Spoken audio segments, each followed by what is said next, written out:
한국 사회에서요, 성공하려면 7개의 쌍기역이 필요하다라는 글을 본 적이 있습니다. 첫 번째, 우리 한국 사회에 성공하려면 이 첫 번째 쌍기역이 필요한데요. 그게 바로 꿈이라고 하는 것입니다. 비전을 말하는 것이죠. 두 번째는 꾀입니다. 꾀는 지혜를 말하고 있고요. 세 번째는 끼, 재능을 말합니다. 네 번째는 꼴, 외모를 말하는 것이고, 다섯 번째는 끈, 관계성을 아마 의미하는 것 같습니다. 다음으로는 꾼, 전문성을 말하고 있고요. 마지막으로 깡은 투지와 열정을 말하고 있습니다. 한국 사회에 성공하려면 이 7가지가 있어야 성공한다라는 것을 기사에서 본 적이 있습니다. 저는 여기에서 7개의 쌍기역보다 더 중요한 쌍기역이 있다라고 생각하는데, 그것이 바로 끝이라고 하는 단어입니다. 아무리 우리가 이 7개를 다 갖추고 있어도 여러분, 인생의 말로 그 끝이 아름답지 못하다라면요, 그 인생을 성공이라고 우리가 말할 수 없을 것입니다.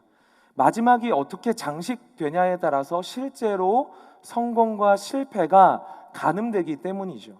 마치 연극의 끝이 어떻게 끝나는가에 따라서 그 연극이 희극과 비극으로 나눠지듯이 우리의 인생도 그와 같다라는 것입니다.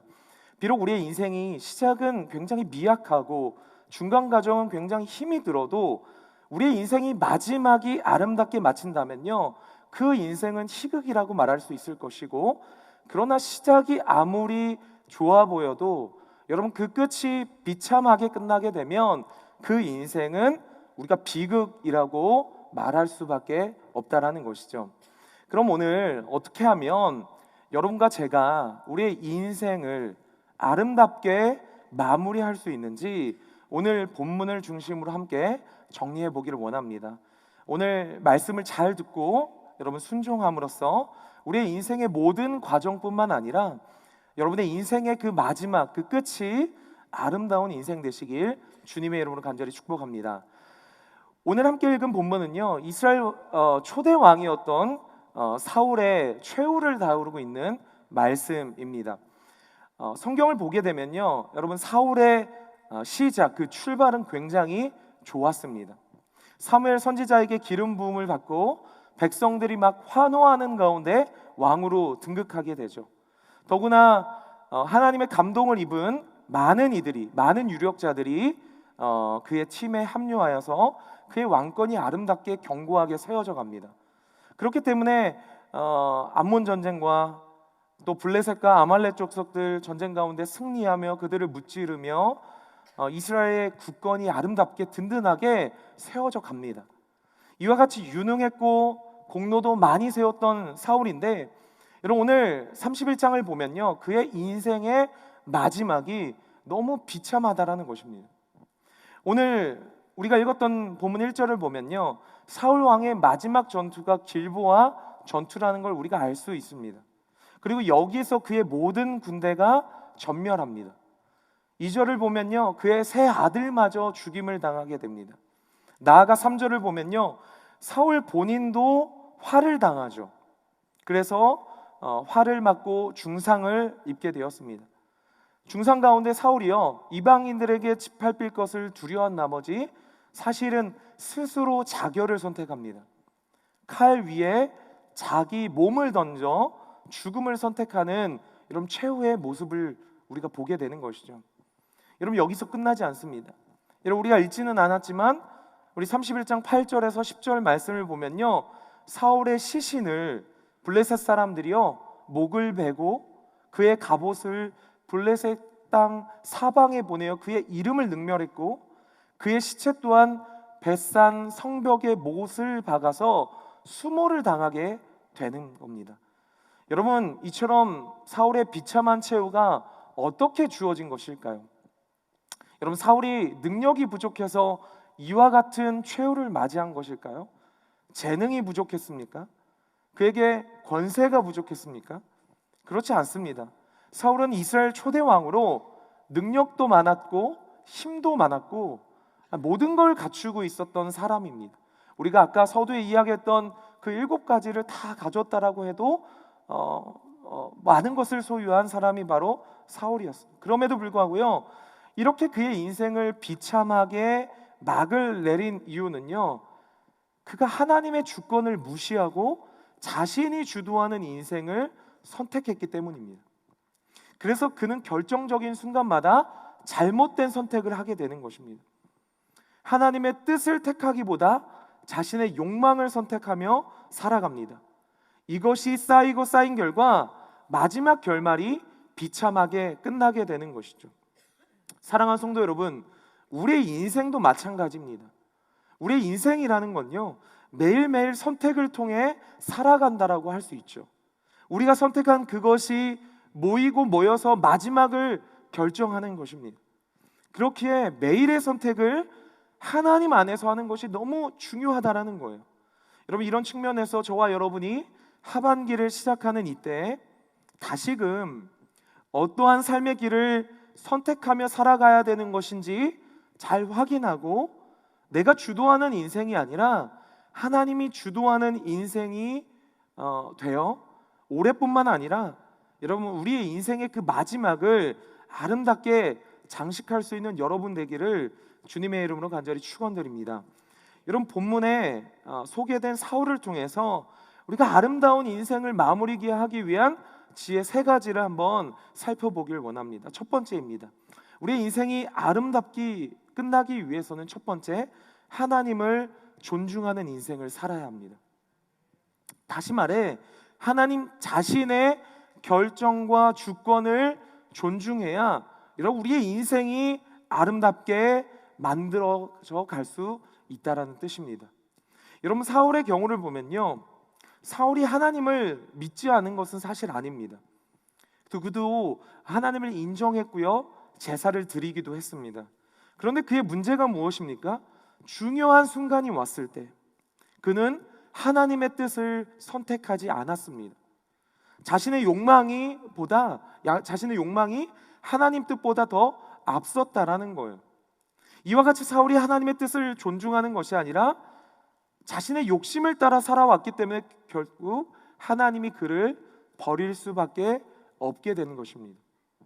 자, 사무엘상을 보면요, 사울이 하나님을 여러 차례 무시한 말씀이 많이 나와 있습니다.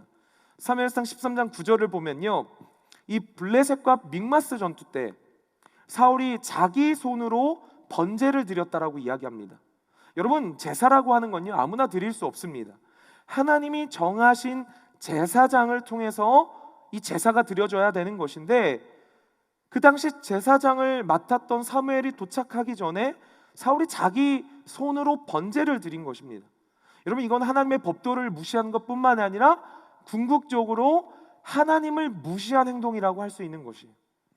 또 사무엘상 15장 12절을 보게 되면요, 사울이 아말렉과의 전쟁에서 승리했을 때 길갈에 자신의 기념비를 세웠다라고 이야기합니다.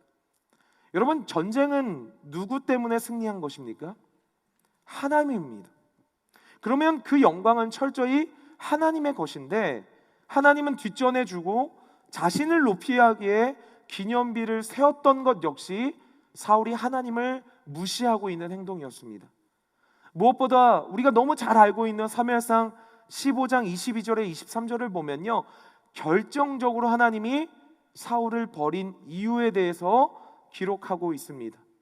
사울이 아말렉과 전쟁을 하러 나아갈 때 하나님이 분명히 이렇게 명령하셨죠. 사울아, 너가 전쟁에서 이기게 되면 어떤 전리품도 남기지 말고 와야 된다라고 이야기했습니다.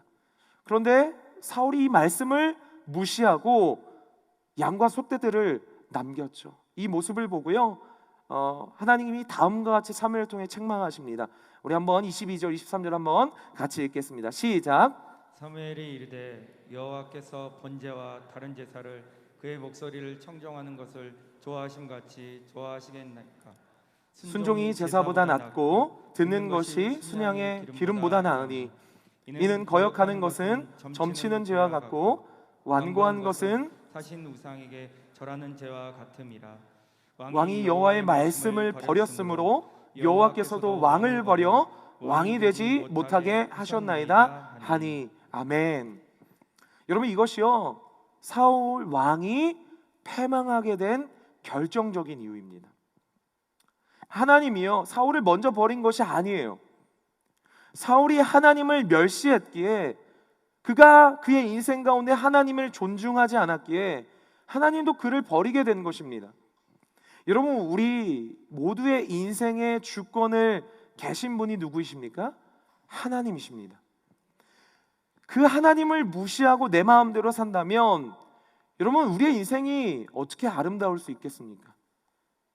그러나 여러분, 반대로 만약에 나 중심적인 삶이 아니라 하나님 중심적인 삶으로 돌아가서 그분의 인도하심을 철저히 신뢰하고 그분을 우리 인생 가운데 철저하게 존중하며 신뢰하며 살아간다면 여러분, 우리의 인생이 어떻게 될까요?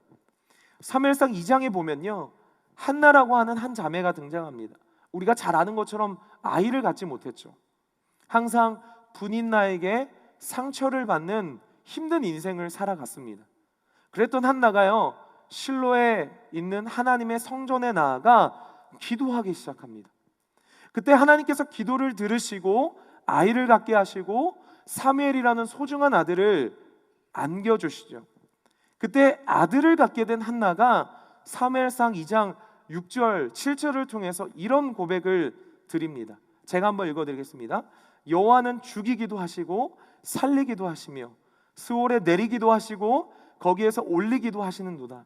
여호와는 가난하게도 하시고 부하게도 하시며 낮추기도 하시고 높이기도 하시는도다. 아멘.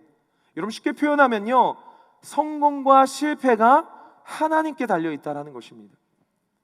높아짐과 낮아짐의 모든 결과가 우리 하나님께 달려있다는 말씀입니다. 이와 같이 인생의 모든 것은요 하나님의 주권적으로 다스리고 계시기에 바로 이 하나님이 사무엘상 2장 30절에 하나님을 존중하는 인생을 어떻게 하시겠다라고 약속하셨는지 다음과 같이 말씀하시죠. 우리 같이 한번 읽어보겠습니다. 시작. 그러므로 이스라엘의 하나님 나 여호와가 말하노라. 내가 전에 내 집과 내 조상의 집이 내 앞에 영원히 행하리라 하였으나 이제 나 여호와가 말하노니 결단코 그렇게 하지 아니하리라. 나를 존중히 여기는 자를 내가 존중히 여기고 나를 멸시하는 자를 내가 경멸하리라. 아멘. 여러분, 여기에 우리의 마음을 심어야 됩니다. 하나님을 존중히 여기면요 하나님도 그 인생을 존중하게 여기신다라는 거예요. 그 인생을 세워주신다라는 거예요. 그러나 하나님을 무시하고 하나님을 존중하지 않고 내 마음대로 살아가게 되면요 하나님도 그의 인생을 존중하지 않으신다라는 거예요. 여러분, 이런 면에서요 저와 여러분의 인생이 아름답게 마무리되길 원한다면요 하나님을 존중하며 살아가야 되는 줄을 믿습니다. 사랑 성도 여러분, 그러면 우리 인생 가운데 하나님을 존중하는 것이 어떠한 삶일까요? 여러분, 우리 인생 가운데 나타나는 하나님을 존중하지 않을 때 나타나는 특징을 보면 그 모습을 잘 알 수 있습니다. 첫 번째로 하나님을 존중하지 않는 사람은요 첫째로 기도를 하지 않습니다. 여러분, 하나님을 경외하지 않는 사람은 기도하지 않는다라는 거예요. 문제가 생기면 자기 힘으로 풀려고 하지 하나님께 매어 달리지 않는다라는 겁니다. 여러분, 두 번째로 말씀 따라 살지 않는다라는 겁니다. 여러분, 하나님을 무시하는데 하나님이 말씀하시는 그 말씀을 따라 살아가겠습니까? 여러분, 하나님 말씀을 우습게 여긴다라는 것입니다. 세 번째로요 반복적인 죄를 지으며 살아간다라는 겁니다. 사람이 안 보이면 무엇이건 다 하는 인생을 살아가는 것입니다. 즉 하나님의 살아계심과 심판을 무서워하지 않는 이 코람데오의 마음이 없다라는 것이죠.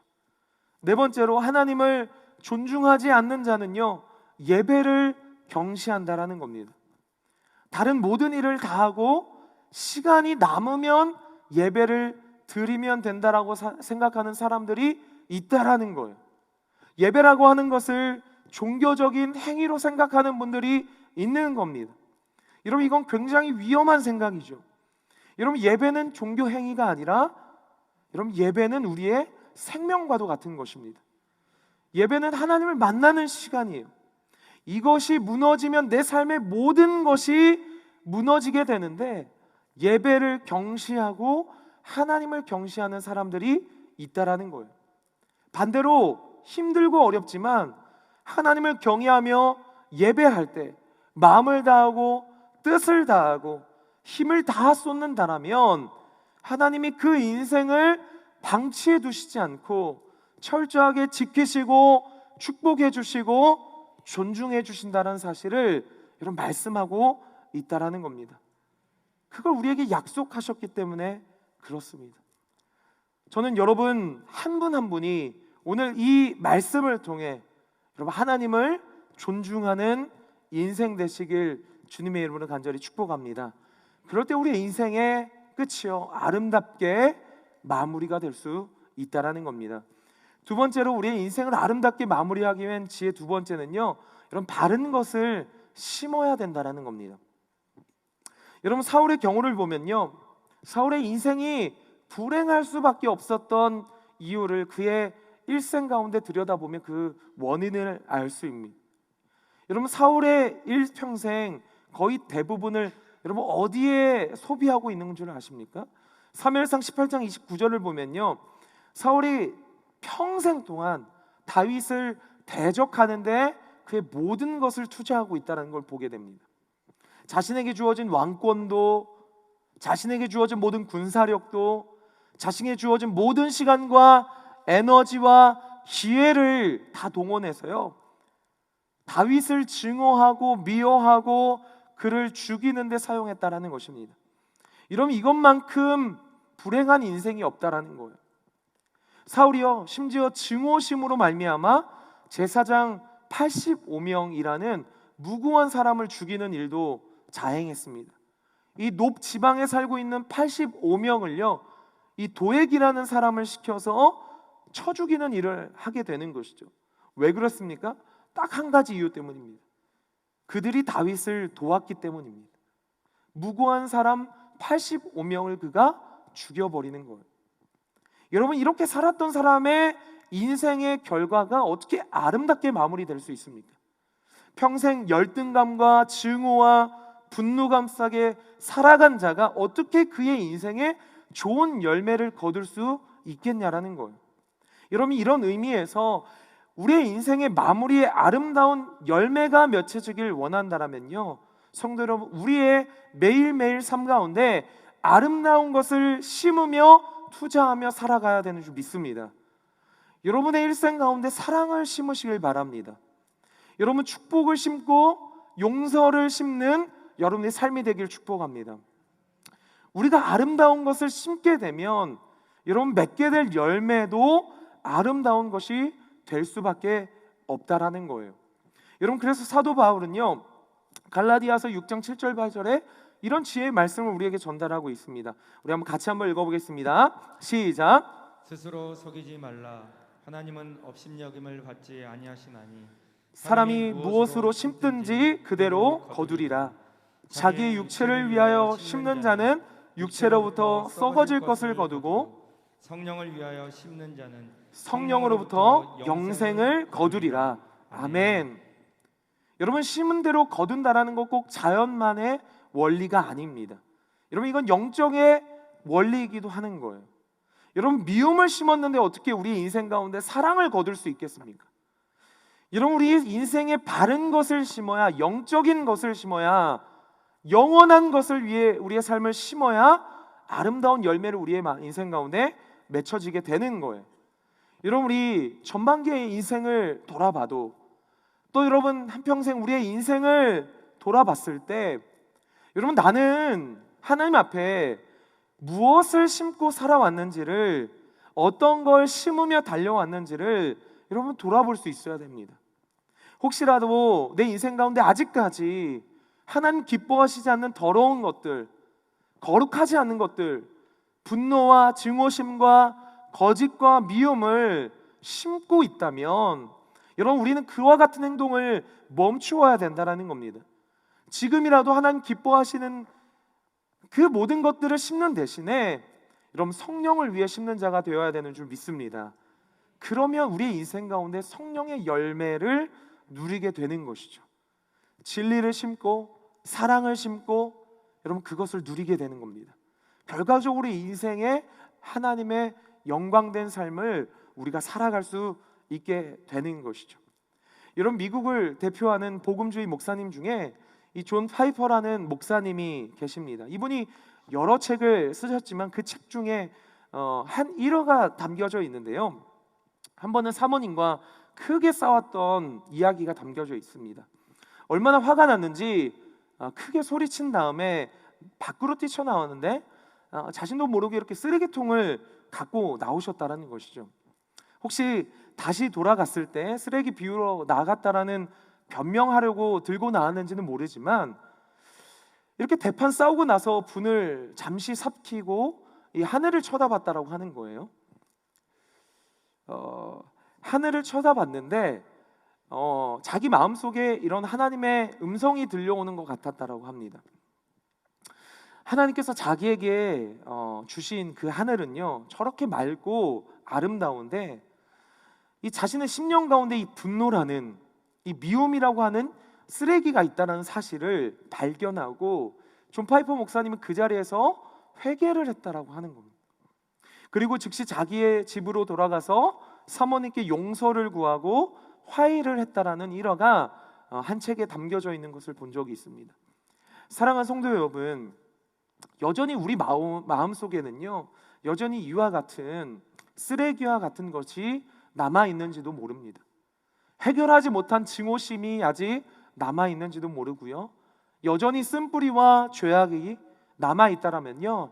이런 우리가 이걸 잘 비우고 또 하반기를 시작해야 될 줄 믿습니다. 우리 마음의 깨끗한 심령 위에 하나님이 기뻐하시는 일, 성령을 끊임없이 심으시길 여러분 축복합니다. 그럴 때 우리의 인생의 하반기뿐만 아니라 우리의 인생의 마무리가 아름다운 열매를 거두는 인생이 되어갈 줄 믿습니다. 여러분 마지막으로 우리의 인생이 아름답게 마무리되기 위해서는요 여러분 은혜를 붙잡아야 한다라는 겁니다.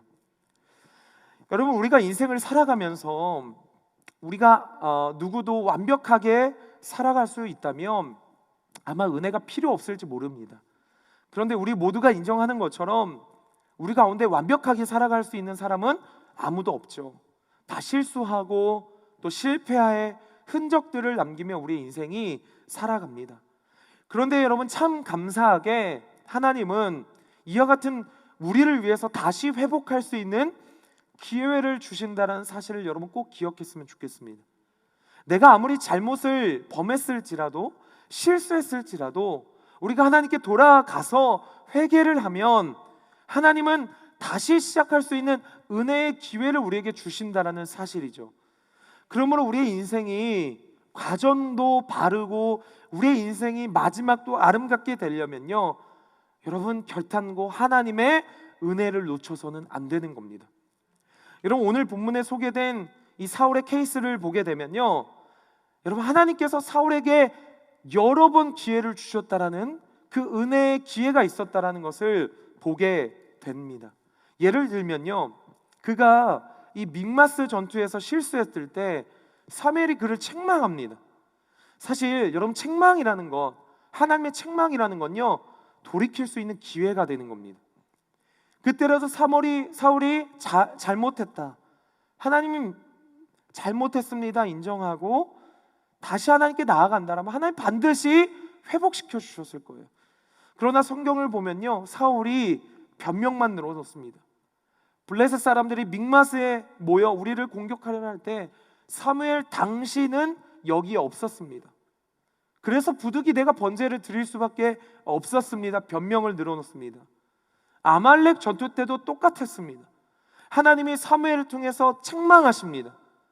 돌이키게 하시는 거예요. 그러나 사울은 역시 백성들 때문이라고 변명합니다. 뿐만 아니라 여러분 다윗이 사울을 2번이나 죽일 수 있는 기회가 있었습니다. 여러분 그 2번의 기회는요 사실 다윗과 다시 화목할 수 있는 기회였다라는 거죠. 그때라도 사울이 다윗의 손을 잡고 우리가 함께 가자, 그랬더라면요 블레셋 군대에게 비참하게 패배하지 않았을 겁니다. 그런데도 다윗과 화목하는 대신, 하나님께 돌아가는 대신, 여러분 사울이 어떻게 행동을 합니까? 사무엘상 28장을 보면요 신접한 여인을 사울이 찾아갑니다. 그리고 신접한 여에게 사무엘의 영을 불러달라고 간청하기 시작합니다. 여러분 신척한 여인이 어떤 여인입니까? 무당입니다. 악한 영을 소유한 그 하나님이 가장 미워하시는 존재 앞에 자신의 운명과 나라의 운명을 맡기고 있다는 겁니다. 여러분 이와 같이 수번 하나님께서 사울에게 돌아오라 기회를, 그 은혜를 기회를 주셨지만 그가 모두 다 거절하는 것이죠. 여러분 사울이 왕위에 앉은 지 40년이라고 합니다. 여러분 이걸 다시 말하면요 40년 동안 하나님이 오래 참으셨다라는 겁니다. 사울에게 기회를 주셨다라는 거예요. 그런데 이 모든 은혜의 기회를 놓칩니다. 아마 사울이 후회는 했을지 모르지만 그에게 진정한 회개는 없었기에 그의 마지막이 비참할 수밖에 없었습니다. 사랑하는 성도 여러분, 우리가 흔히 사울을 이야기할 때 다윗을 많이 비교를 합니다. 여러분 혹시 이렇게 생각하는 분들도 계실지 모릅니다. 사울은 악한 일을 했기 때문에 하나님이 버리셨고 다윗은 그리하지 않았다, 그래서 다윗을 쓰셨다라고 생각하는 분이 계실지 모릅니다. 여러분 그렇지 않습니다. 둘 다 실수했습니다. 둘 다 죄를 지었습니다. 사울도 죄를 지었고 다윗도 죄를 지었습니다. 솔직히 말씀드려서 죄의 질을 갖고 논한다면요 다윗이 죄의 질이요 하나님 앞에 더 악한 것입니다. 자기 부하의 아내를 빼앗았고 가정을 파괴했습니다. 무고한 충성된 우리아를 전쟁터에 보내서 죽게 만들었습니다. 자신의 죄를 덮기에 거짓말로 위장하기 시작했습니다. 여러분 이건 더 큰 죄악일 수 있어요. 이와 같은 다윗이었지만요 그러나 다윗은 달랐죠. 하나님이 똑같이 나단 선지자를 다윗에게 보냈을 때요 다윗은 그 기회를 붙잡았습니다. 그 은혜의 기회를 놓치지 않았다라는 거예요. 그가 그 자리에 무릎을 꿇었고 침상이 젖을 정도로 회개했다라는 거예요. 그와 같이 자신의 죄를 자복하고 회개하는 그 다윗을 하나님은 용서하고 있고, 여러분 다윗의 인생이 아름답게 마치게 하셨다라는 겁니다. 사랑하는 성도 여러분, 우리의 삶, 우리의 인생도 마찬가지입니다. 여러분 우리의 삶도요 실수하지 않고 완벽하게 살아가는 사람 아마 아무도 없을 겁니다. 그런데 실수했을 때, 넘어졌을 때, 여러분 아무리 우리가 절망 같은 상황이라 할지라도 우리가 하나님의 은혜를 붙잡고 다시 하나님 앞에 나아가느냐 나아가지 않느냐가 우리의 인생을 정말 다르게 만드는 결과가 될 것입니다. 내가 아무리 잘못을 범죄했을지라도 내가 하나님께 정직한 여우로 나아가서 하나님 주시는 은혜를 붙잡고 나아가면요 하나님은 용서해 주실 것입니다. 우리가 아무리 절망적인 상황에 있을지라도요 하나님의 은혜를 붙잡으면 여러분 우리 다시 일어설 수 있게 되는 것입니다. 여러분 다시 시작하게 하나님, 여러분 그건 우리를 은혜라고 부릅니다. 여러분과 제가 살게 된 것은요 은혜 때문입니다. 여러분 우리가 구원받은 것도요 은혜 때문입니다. 여러분 지금 이 자리에 있는 것도요 하나님의 은혜 때문입니다. 그리고 여러분의 인생을 결정짓는 것도요 하나님의 은혜 때문일 것입니다. 여러분 이 사실을 기억하고 여러분 은혜를 우리가 붙잡을 수 있을 때 여러분 그 은혜를 꼭 붙잡고 나아가야 되는 것입니다. 말씀을 정리하도록 하겠습니다. 어떤 심리학자가 이런 재밌는 실험을 했다라고 합니다. 어떤 동네 한 구역을 이렇게 이렇게 정해놓고요 집집마다 매일 아침 그 집 앞에 돈을 갖다 놨다라는 거예요. 그리고 관찰을 했습니다. 실험하는 첫째 날은요 사람들이 저 사람 미쳤다라고 이야기하면서도 의아해하면서도 돈을 다 챙겨가는 거예요. 둘째 주가 되자 사람들이 돈을 기다리기 시작합니다. 셋째 주가 되자 돈을 받는 것을 어느 누구도 이상하게 여기지 않는 것이죠. 네 번째 주가 되었을 때 당연하게 여기며 돈을 다 가져가기 시작합니다. 이제 실험 기간이 한 달 정도 지나갔을 때 이 실험하는 사람이 돈을 놓지 않고 이제 동네를 그냥 지나갑니다. 여러분, 어떤 반응이 나왔을까요? 사람들이 들고 일어서기 시작했습니다. 그리고 따지기 시작했습니다. 왜 돈을 주지 않느냐고. 여러분, 왜 이런 현상이 벌어졌을까요? 그들에게 주어진 돈은요, 처음부터 자기들의 것이 아니었습니다. 정말 이 사람이 거저준 선물이었다라는 것이죠. 그럼 감사를 해야 되는데 그들이 시간이 흐르면서 이 선물을 당연하게 여겼다라는 것입니다. 사랑하는 성도 여러분, 하나님이 여러분을 사랑한 것이 당연한 것입니까? 여러분, 하나님이 여러분을 용서한 것이 당연한 것입니까? 여러분, 여러분의 삶에 주어진 그 모든 축복이 여러분 당연한 것입니까? 아니에요. 여러분, 하나님의 은혜입니다. 하나님의 은혜 때문이에요. 하나님이 정말 여러분을 사랑해 주시고 여러분 여기까지 있게 하신 건요, 당연한 것이 아니라 하나님의 은혜 때문입니다. 그럼에도 불구하고 우리 인생이요, 때로는 하나님이 더 주지 않는 것을 불평할 때가 있는 거예요. 나에게 주어진 것이 마치 당연한 것처럼 절망하며 원망할 때가 있다라는 겁니다. 여러분, 하반기 시작하면서요, 우리의 마음의 자세를 바꿔야 됩니다. 나에게 주어진 모든 것이 하나님의 은혜입니다.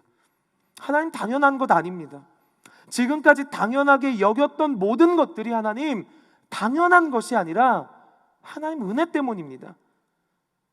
사랑하는 성도 여러분, 어떤 경우라도 하나님의 은혜를 붙잡는 인생 되시길 주님의 이름으로 축복합니다. 매일 그 은혜에 감격하고 여러분, 그럴 때 우리가 그 은혜에 합당한 삶을 살아가게 될 것이고 우리의 인생의 마무리가 아름답게 마무리될 것이라고 믿습니다. 그런 사랑하는 우리 성도님들 한 분 한 분 되시길 주님의 이름으로 간절히 축원드립니다.